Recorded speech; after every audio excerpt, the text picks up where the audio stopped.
M A Rahman മാഷ്. ഞാനിവിടെ നിരവധി തവണ വന്നിട്ടുണ്ട്. കാരണം ഇവിടെ വരുമ്പോൾ തന്നെ നമുക്ക് ഒരു തീർത്ഥാടനം പോലെ തോന്നും. അത് ഒരു പ്രധാനപ്പെട്ട കാര്യമാണ്. മാഷിനെ കാണുക എന്ന് മാത്രമല്ല, ഈ പ്രകൃതി സുന്ദരമായ ഈ മുറ്റം നമ്മളോട് പല കാര്യങ്ങളും പറയുന്നു. മാഷിനെ ഒരു 10-25 വർഷം മുമ്പേ എൻ്റെ വിദ്യാലയത്തിലേക്ക് ക്ഷണിച്ചത് ബഷീർ ദ മാൻ ഡോക്യുമെന്ററി പ്രദർശനവും മാഷ് അതിനെ കുറിച്ച് സംസാരിക്കുന്ന ഒരു അവസ്ഥയുണ്ട്. പിന്നെ കന്യാളങ്ങര എൻ്റെയും കൂടി നാടാണ്. കന്യാളങ്കരയിലെ ചന്ത മാഷ് പല പുസ്തകങ്ങളിലും പ്രതിപാദിച്ചിട്ടുണ്ട്. ആ ചന്തയാണ് ഞങ്ങളുടെ മാള്, ഇന്നത്തെ വാക്കിൽ പറഞ്ഞാലും മാള്.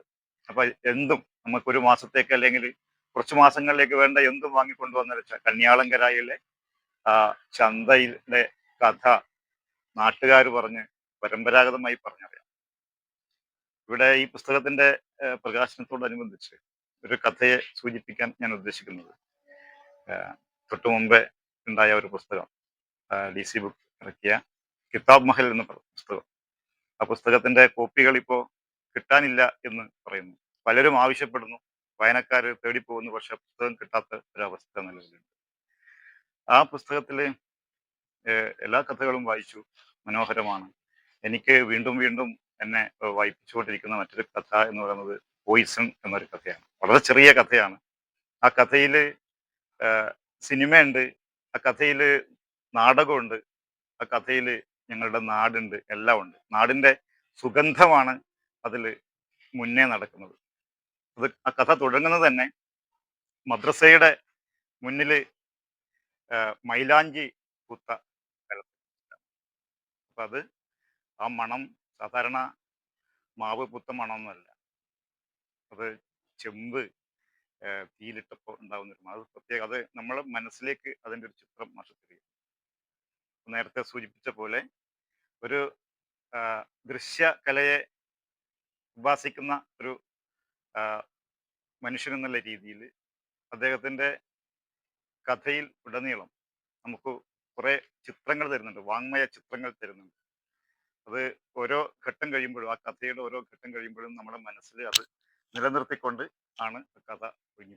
പിന്നെ അതിൻ്റെ ഒരു ഒഴുക്ക് എങ്ങനെയാണ്, എനിക്ക് തോന്നുന്നത് ഒരു വലിയൊരു നോവലാവേണ്ട ഒരു കഥയെ വളരെ ചുരുക്കി വളരെ ചെറിയ ഒരു ഒരു 1-2 പേജുകൾ കൊണ്ട് ആ കഥയെ ഒതുക്കാനുള്ള, നേരത്തെ നിങ്ങൾ സൂചിപ്പിച്ച ആ ക്രാഫ്റ്റ് അത്ഭുതപ്പെടുത്തുന്നതാണ്.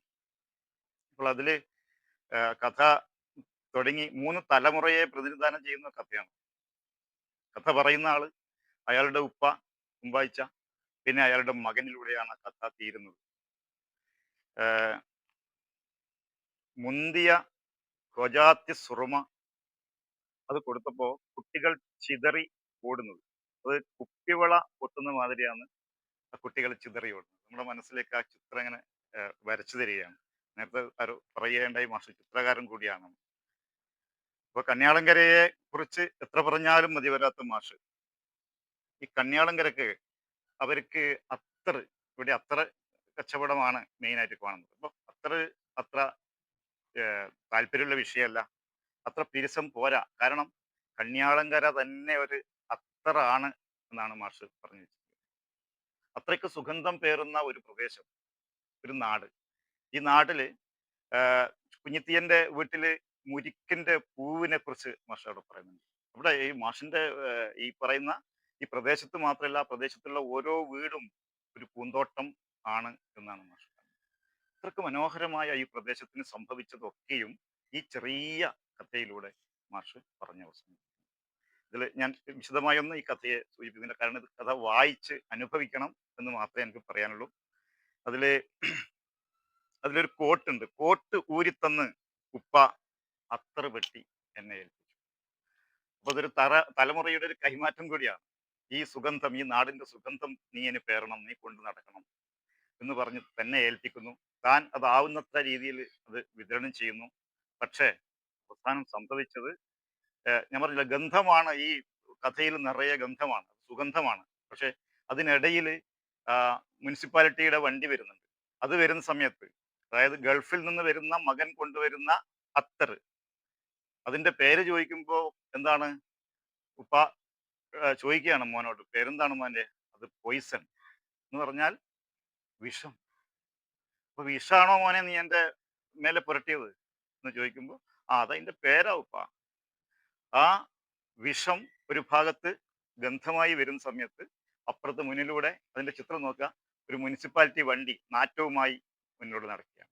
അത്രയ്ക്ക് നമ്മുടെ പ്രകൃതിക്ക്, നമ്മുടെ പരിസരത്തിന് ഉണ്ടായ ഒരു നാശം, ഒരു നഷ്ടം, കാലത്തിന് വന്ന ഒരു കേട് ഒക്കെ ഒരു ചിത്രീകരിക്കുന്ന ഒരു വളരെ മനോഹരമായ കഥയായിട്ടാണ് എനിക്കിത് അനുഭവപ്പെട്ടത്.